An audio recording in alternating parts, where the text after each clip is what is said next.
Assalamualaikum warahmatullahi wabarakatuh. Jangan di skip. Kecaruk maning ambi ison ning podcast Mandua Banyuwangi. Senior Islamic High School to Banyuwangi, Great Dignity.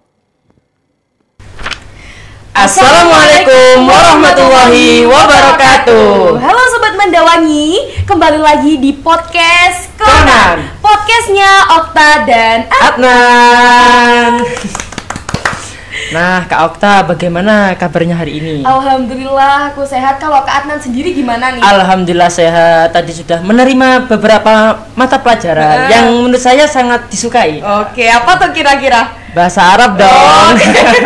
Bahasa Arab gitu ya. Oke, baiklah Kak Adnan. Hari ini kita kedatangan narasumber yang sangat spesial, tentunya sangat menginspiratif teman-teman semuanya. Wah, kira-kira siapa sih Kak Siapa untuk narasumber ya? kali ini? Siapa ya? Mungkin kita langsung sapa aja Langsung ya. sapa saja. Assalamualaikum Bu. Waalaikumsalam. Nah, bagaimana hari ini kabarnya Ibu? Alhamdulillah sehat. Alhamdulillah sehat. Ini kan Sobat Mandawangi belum pada tahu ya namanya Ibu sendiri siapa. Mungkin saya sama Kak Adnan tuh sudah tahu. Mungkin Bu Ilmi bisa perkenalan terlebih dahulu. Silahkan. Oke, nama saya Latifatul Ilmi, jadi bisa dipanggil Bu Ilmi. Saya mulai ngajar di sini di tahun 2021. Jadi saya baru lulus tahun 2020. Terus alhamdulillah bisa langsung bekerja di tahun 2021 gitu. Alhamdulillah. Nah, mungkin nih Kak, dari beberapa siswa-siswi terutama yang baru nih Kak, kan mungkin ada yang belum kenal Bu Ilmi. Iya, betul. Nah, jadi pada kesempatan kali ini kita bisa mengobrol bersama Iya, dengan betul Bu sekali. Ilmi, Kak. Menguak lebih dalam tentang Bu Ilmi gitu ya. Nah, soalnya nih Kak ya, saya lihat-lihat di sumber itu ada beberapa fun fact yang menarik nih Kak dari Bu apa Ilmi. tuh kira-kira ya? Nah, kira-kira apa ya? Oke, baiklah. Nah, Bu Ilmi, untuk Bu Ilmi sendiri di sini mengajar mata pelajaran apa Bu? Saya di sini ngajar pelajaran ekonomi. Utamanya itu. Pelajaran ekonomi. Nah, itu dari kelas berapa saja Bu? Saya ngajarnya kelas 10, terus ada satu kelas itu kelas 11 tapi yang SKS. Yang SKS. Hmm, Cuma kalau di SKS itu kayaknya lebih intens gitu ya Bu ya untuk pengajarannya, atau sama dengan Karena SKS-nya itu sebenarnya jurusannya itu kan IPA, jadi ekonominya itu hanya sebagai tambahan untuk mereka. Jadi untuk persiapan mereka, misal tiba-tiba mau ada yang ngambil jurusan soshum, itu jadi mereka sudah punya bekal di bidang ekonomi. Misal mau ngambil akuntansi, setidaknya nanti kalau ngambil mata kuliah akuntansi mereka bisa dasar-dasar akuntansinya. Oke, berarti tujuannya itu ya Kak Adnan tujuannya ya. itu. Berarti kalau gitu Bu Ilmi ini sudah ada passion sejak kecil mungkin tentang ekonomi Bu. Kalau passionnya sih gini, dulu kalau orang sekolah pastinya kan jurusan yang diminta itu jurusan IPA kan. Nah, pengalamannya adalah saya pernah ikut olimpiade biologi di MTS. Ternyata takdir dari Allah saya belum beruntung.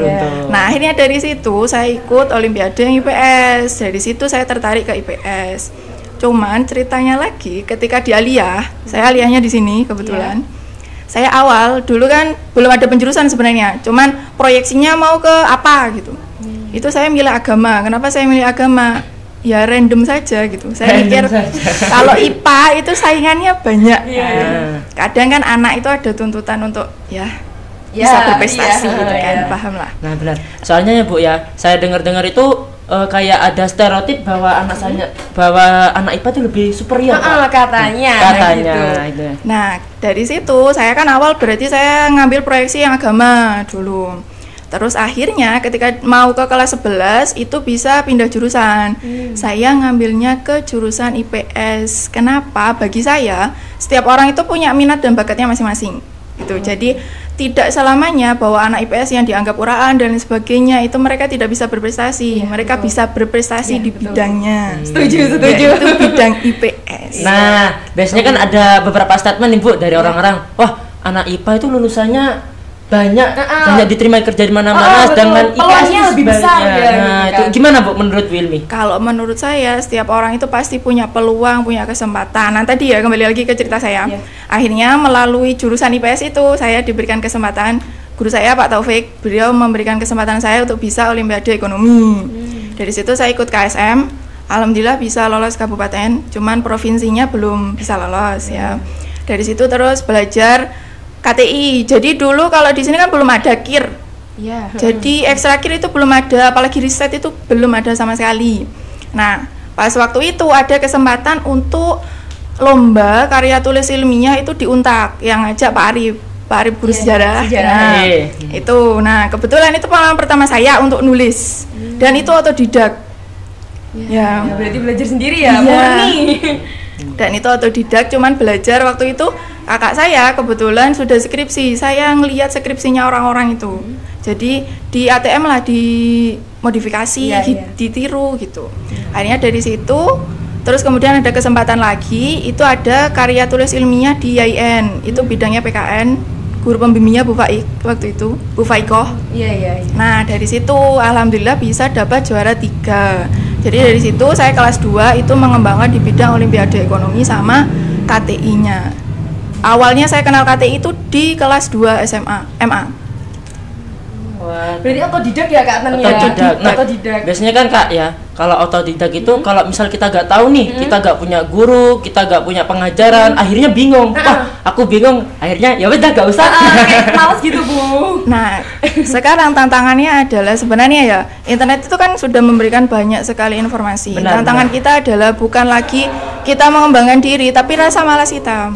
Misal kita sudah bisa pun kalau rasa malasnya tidak dilawan, tetap saja. Iya, betul. Itu menurut saya sendiri sih, pengalaman sendiri.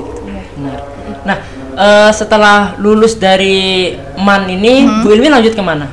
Saya kuliahnya di Universitas Jember. Di Universitas Jember. Mengambil fakultas apa dan prodi apa, Bu? Fakultasnya FKIP, prodinya Pendidikan Ekonomi. Pendidikan Ekonomi. Nah, jadi selinier Kak ya. Nah, biasanya kan kita kan dari antara satu teman kita tuh yang misal kelas 3 itu ngambil IPA. Iya. Nah, tapi tiba-tiba kok kuliahnya tuh ngambil IPS gitu kan ada Kak ya? Iya, ada. Linjur mereka. Linjur, gitu. Dan fun fact-nya ya, setelah aku tadi Kak Tan ya baca-baca gitu ya, saya cari nama panjangnya Bu Ilmi nih di Google gitu. Oh, ternyata Bu Ilmi itu mempunyai banyak sekali prestasi. Banyak sekali prestasi. Gitu. Dan mungkin Bu Ilmi bisa cerita di Sobat Mandawangi semuanya, Bu Ilmi pernah juara 1 mahasiswa berprestasi. Oh, kalau itu Iya betul kan Bu ya? Iya. Sebenarnya kalau kuliah itu kan gimana kita bisa mengatur waktu. Jadi setiap orang itu punya kesempatan. Nah, kebetulan saya bertemu dengan dosen-dosen yang di sana sangat memotivasi para mahasiswanya untuk bisa ikut karya tulis. Jadi dari awal masuk kebetulan saya ketemu kakak kelas yang mengajak untuk ikut lomba debat. Jadi awalnya dari situ. Awalnya dari lomba debat prodi waktu itu. Terus kemudian diajak untuk ikut, dulu ada semacam lomba karya tulis ilmiah tapi khusus untuk yang mahasiswa. Pimnas. Ya, Pimnas. Waktu itu kami membuat, karena yang lagi tren buah naga, jadi membuat lipstik dari buah naga. Wah, kira-kira kayak gitu. Ya. Nah, terus akhirnya dari situ terus selalu mencoba, meskipun sering kali kalah. Ya, dari daftar abstrak itu sudah kalah, terus menerus mencoba. Akhirnya saya sama teman-teman itu berkesempatan untuk bisa ke Universitas Sriwijaya di Palembang. Itu untuk presentasi hasil karya tulis kami, itu terkait pengembangan potensi pariwisata di Puger Jember. Di Jember gitu, itu. Ya. Nah, dari situ kemudian diberikan kesempatan sama dosen saya untuk ikut seleksi Mawapres. Ya. Terus akhirnya kalau Mawapres itu kan banyak, dari mulai IPK-nya dilihat, kemudian prestasi-prestasinya juga ada untuk membuat karya tulis, terus presentasi, dan alhamdulillah bisa sama Allah diberikan kesempatan untuk bisa juara Mawapres tingkat fakultas. Alhamdulillah. Keren banget kan sih? Nah, jadi itu prinsipnya film ini Kak ya, bukan menjadi seorang mahasiswa kupu-kupu ya Bu ya. Yang biasanya kan ada yang kuliah pulang gitu. Kalau film berbeda Kak ya. Iya, berbeda. Karena juga kuliah itu kan biayanya juga agak sedikit ya Bu ya. Kuliah itu kan biayanya mahal Kak Adnan. Jadi kita sebisa mungkin itu kita harus memanfaatkan waktu yang ada dan kerja keras orang tua kita juga. Nah, benar. Itu. Nah, ngomong-ngomong tentang UNES nih Bu, kan kalau saya dengar itu UNES kan ekonomi itu dibagi dua ya Bu ya? Iya. Antara yang di FKIP dengan FEB. Iya. Mungkin Bu Ilmi bisa menjelaskan bagaimana perbedaan itu Bu? Jadi gini, kalau misal di UNESA ya, di UNESA itu kalau tidak salah ya, mohon maaf kalau mungkin salah, pendidikan ekonominya itu kan masuk di FEB, tapi kalau di UNED itu masuk di FKIP. Jadi bedanya nanti kalau pendidikan ekonomi kita dapat materi misal strategi mengajar, tentang perkembangan peserta didik, itu kita dapat materi itu. Cuman mungkin teman-teman yang ada di FEB seperti jurusan manajemen, akuntansi, itu mereka fokus di ekonomi. Dan bagi saya gitu, dengan saya kuliah di pendidikan ekonomi, saya bisa berkesempatan magang 2 kali. Pertama, saya magang di perbankan, jadi untuk mengembangkan skill ekonominya. Terus yang kedua, sama seperti teman-teman yang ada di FKIP, berkesempatan untuk PPL di sekolah-sekolah. Kira-kira nih Bu, antara ekonomi yang ada di FEB dengan FKIP, apakah ada perbedaan matkul itu Bu? Kalau mata kuliahnya hampir sama, Hampir mungkin sama. kalau yang di FEB itu lebih fokus ke ekonominya. Gitu. Kalau kami itu mengembangkan di bidang pendidikannya juga. Oh, mengembangkan. Berarti ada kolaborasi ya Bu ya, Iya. antara pendidikan. Kira-kira nih Bu ya, kalau untuk yang FEB itu mencakup materi tentang ekonomi apa saja Bu? Ekonominya tergantung jurusannya ya. Misal akuntansi berarti mereka fokus lebih ke akuntansinya. Kalau manajemen itu juga dapat akuntansi, tapi lebih ke mungkin dasar-dasarnya, tidak sedalam yang jurusan akuntansi. Oh gitu ya. Kalau Bu Ilmi sendiri kan pastinya dulu kegiatannya Bu Ilmi itu sangat padat sekali. Bagaimana tipsnya Bu Ilmi untuk membagi waktu agar tersusun dengan rapi, bisa menyelesaikan ini itu dengan secara bersamaan seperti itu? Gimana Bu caranya? Kalau dibilang sangat padat juga enggak, karena gini, kalau menurut saya ya, Iya. kalau kuliah itu kan waktunya fleksibel gitu. Cuman terkadang rasa malas itu yang membuat tugas itu numpuk. Biasanya sudah ada tugas deadline-nya 1 minggu, tapi kita ngerjakan biasanya kan ya malamnya, Iya, pagi dikumpulkan gitu. Jadi yang paling penting adalah ya, kalau sangat banyak sekali ya yang harus dikerjakan, kita catat gitu, mana yang harus kita lakukan terlebih dahulu. Jadi ada schedule-nya yang mau dilakukan dulu apa, dan yang paling penting apa. Jadi ada kayak prioritas ya Kak, Iya. ya? Mana tugas yang mendekati deadline, Iya, mana betul, yang betul. masih agak jauh deadline-nya. Jadi kayak dicatat gitu loh Kak Adnan. Nanti Iya. ini deadline yang berdekatan, yang apa gitu. Tapi harusnya itu kita menyelesaikan sebelum deadline ya Bu ya. Kalau bisa. Kalau bisa. Oke. Oh, Bu Ilmi sendiri itu kan lulus tahun Saya lulus tahun 2020 pas COVID. pas Covid. Masuknya itu tahun berapa? Masuk mengajar di sini. Enggak, kuliah. Masuk UNED. Kuliahnya 2016. 2016. Berarti bisa pasti bisa dibilang kuliahnya itu lulus pada saat waktu yang tepat ya Bu ya? Alhamdulillah. Tepat waktu. Iya, tepat waktu. Iya, mesti 4 tahun kan ya Kak Iya, Adnan ya? Kak. Nah Kak, nah saya kan lagi baca-baca tuh Kak Oh, iya. tentang kayak CV-nya Bu Ilmi. Katanya nih Kak ya, Bu Ilmi ini kumlot dulunya Kak. Dan iya, itu Bu? IPK-nya hampir nyaris sempurna. Wow. Boleh dong Bu Ilmi ceritakan? Gimana Bu tuh ceritanya? Kalau ibaratnya ya IPK sempurna dan tidak itu kan nilai. Yang penting adalah kita punya skillnya. Misal kita belum berkesempatan untuk dapat IPK yang tinggi ya nggak apa-apa. Penting kita punya keterampilan dan kita bisa bermanfaat untuk orang lain. Kebetulan Allah memberikan saya IPK itu 3,98. 98. Dua lagi 4 nih. 4 udah. Hampir sempurna ya Kak Adnan ya? Hampir sempurna.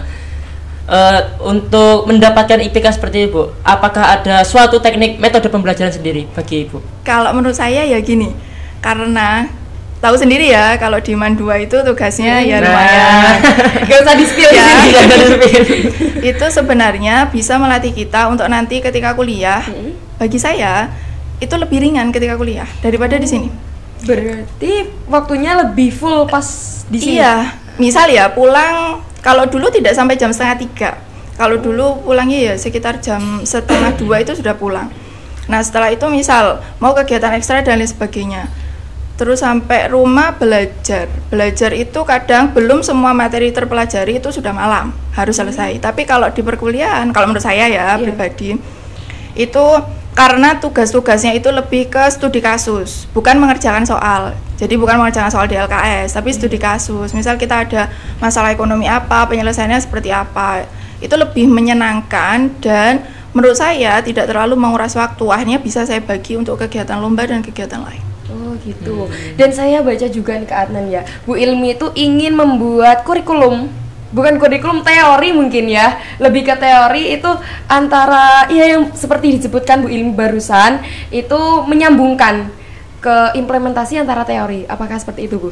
Maksudnya gini, kalau saya belajar di ekonomi itu kan ilmu sosial. Iya.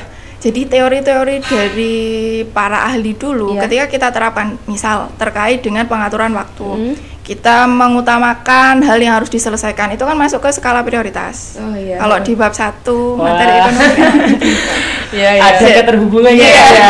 Nah, cara saya untuk bisa memahami, kadang saya kaitkan dengan seperti itu. Nah, saya tertarik dengan ekonomi, salah satunya seperti itu, sangat relate dengan kehidupan sehari-hari. Kalau Kak Okta sendiri kira-kira berapa persen sih suka sama ekonomi? Kalau ekonomi ya berapa ya? Berapa ya kira-kira? 80 ya kira-kira. 80. Oke, Iya, oke. masih 80 gitu. Masih 80 lah. Ya, lumayan.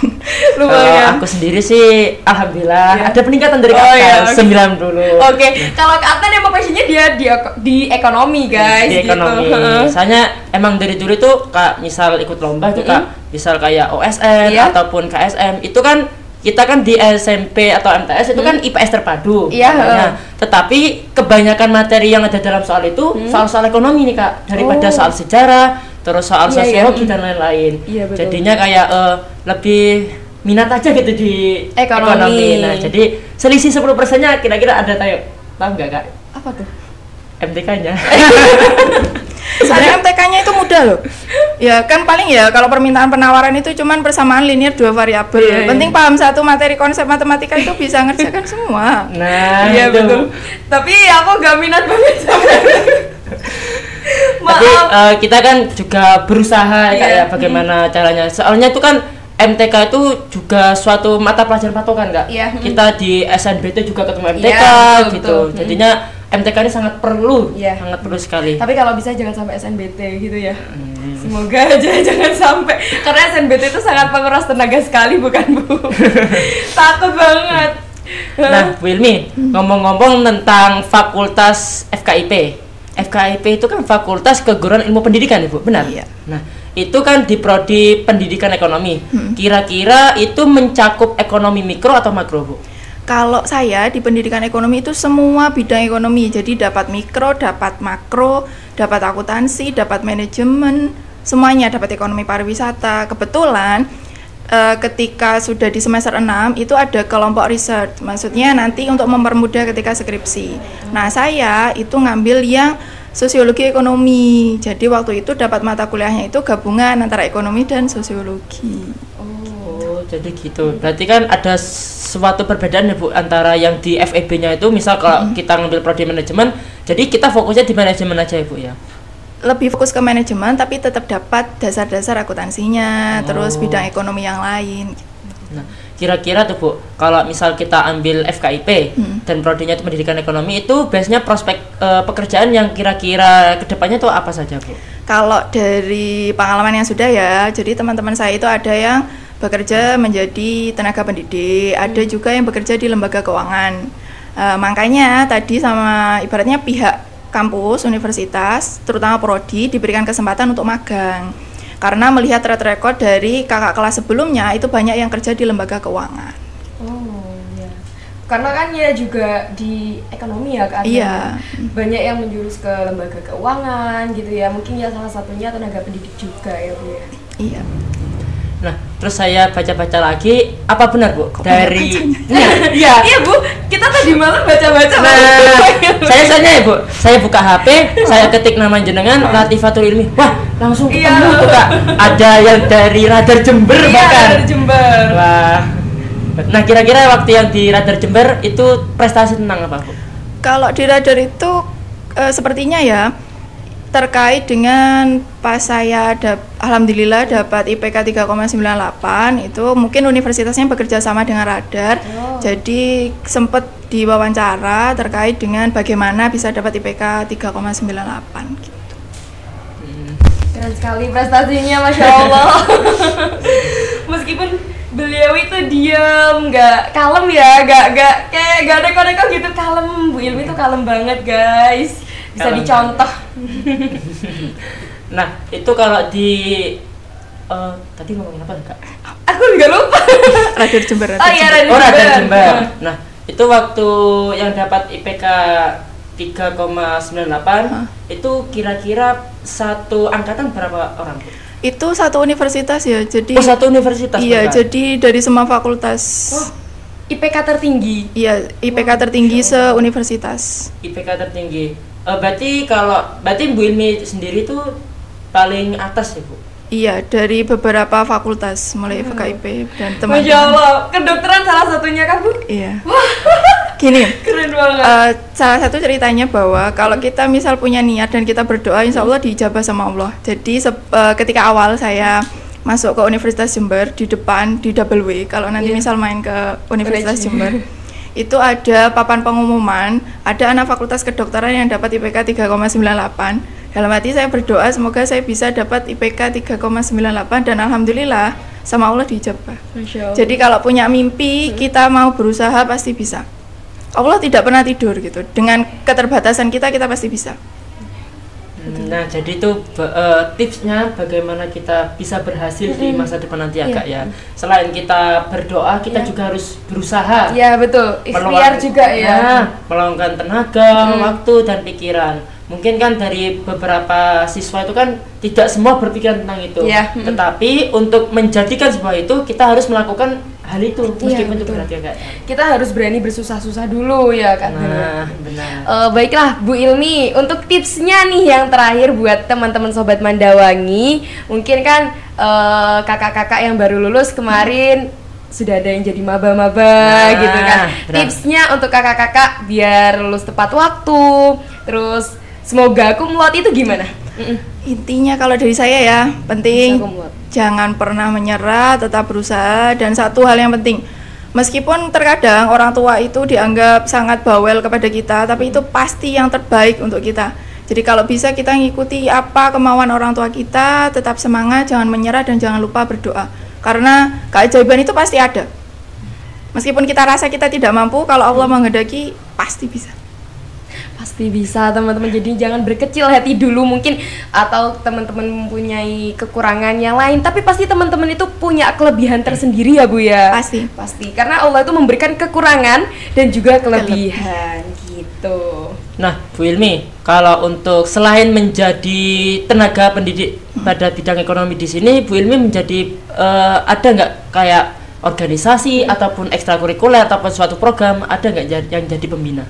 Program di sini. Iya. Kebetulan alhamdulillah saya diberikan kesempatan untuk meneruskan program dari Bu Anissa. Jadi di sini kan ada orman namanya Duta Literasi. Iya. Jadi kami bergerak di bidang literasi yang ada di madrasah. Selain Duta Literasi apa tuh Bu? Maksudnya bagaimana? Selain Duta Literasi mungkin Bu Ilmi membinai ekstra yang lain atau apa? Nah, biasanya karena kembali lagi passion saya di ekonomi, jadi saya belajar bersama dengan anak-anak itu terkait dengan soal-soal olimpiade ekonomi. Oh gitu. Berarti Bu Ilmi ini yang menghandle kayak event-event besar tuh kayak KSM, kayak OSN gitu Bu ya? Ya, bukan menghandle, bekerja sama. Ya, bekerja sama maksudnya. Iya. Pembinaan anak-anak yang ikut OSN yang mata pelajaran ekonomi gitu kan. Dan kalau dengar-dengar Bu Ilmi juga pernah jadi pembina riset. Iya, kebetulan dikasih kesempatan diajak sama Pak Novel waktu itu untuk menjadi pembina riset. Jadi belajar terkait dengan penelitian bersama dengan kalian semua. Oke, baiklah Kak Adnan, kayaknya sudah cukup ini ya Kak Adnan Sudah ya. cukup. Terima kasih Bu Ilmi. Terima kasih. Sudah memberikan tipsnya, meluangkan waktunya untuk podcast hari ini. Kita sudah mendapat suatu pelajaran yang banyak nih betul. Kak, yang bisa kita implementasikan di Iya. masa depan nanti. Iya. Dan semoga video ini bisa Bermanfaat. dan memotivasi semuanya. Semuanya, Sobat Mandawangi, teman-teman semuanya, semoga video ini bermanfaat. Saya Oktalia Ramadhani dan rekan saya Adnan Maulana. pamit undur diri dan sampai jumpa. Assalamualaikum warahmatullahi wabarakatuh.